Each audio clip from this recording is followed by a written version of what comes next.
Oh, please look at my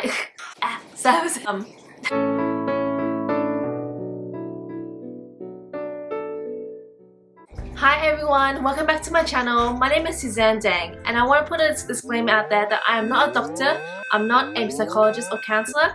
I am though a peer support worker and I share my story from my own experience, and these videos are based on what I experienced personally, and I live experience of bipolar. I have linked some resources you can use. So what are 3 things I've learned from having bipolar disorder? Number 1, I become emotionally aware and more in control. Over the years, I've learned how to reach out for support, reach out to my family and friends when I need it, when I'm in a crisis.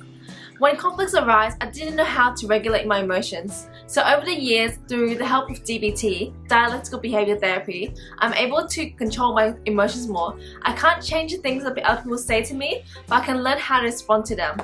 I am also a peer support worker with a lived experience of bipolar. Through the help of medication, psychology and counseling, I have been able to regulate my emotions a bit better.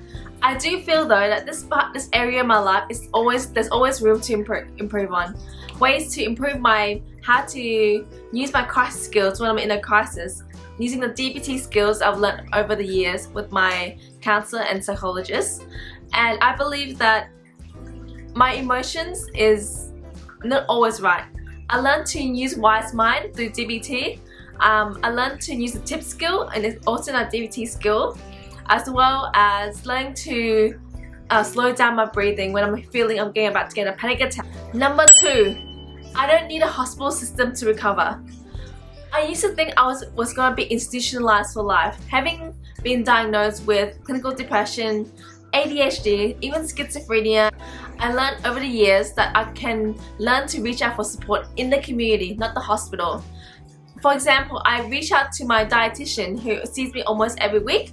I have a counselor I see almost every week through telehealth, as well as I exercise about 2 or 3 times a week through a PT. I've been able to use this community support for over 2 years now. The last time I was in hospital was about over 2 years ago, and I am not expecting to be in the hospital anytime soon because I'm just so aware of my emotions and feelings and my mental health. I'm thriving in life, I'm thriving in life, and I am able to control my emotions when things get worse. Although there's always days I can feel I can do better in my emotions. Number 3, I become more compassionate in other people's journey. Having been diagnosed bipolar, I have learned to put on my sympathy glasses. I'll be able to relate to people more, people can relate to me as well. And working in mental health, in 2 mental health jobs, I've learned that it's very important to listen and not always be the rescuer, because sometimes people just want to do is just to get someone to listen to them, listen to their pain and emotions and their feeling, how they feel at the time.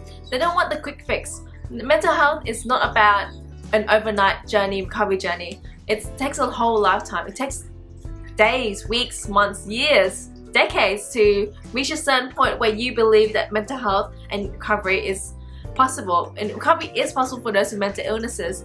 I believe that my bipolar disorder was given by God so that I can share my story in a way to help other people and be compassionate in people's journey. Not always sympathetic, but more compassionate, should I say more. And just it's really helped me to learn to listen to other people, my clients in my work, for example, to learn to listen to them and learn to be actively listening to them. There's ways to listen, that's right. It's not just sitting there and just staring at the other person and listening to them. Your body language, your tone and your eye contact is important as well. Yeah, so there we go. That's 3 things that I've learned from having bipolar disorder. If you enjoyed this video, please give it a thumbs up and subscribe to my channel for more mental health videos. Thank you so much for listening. Bye.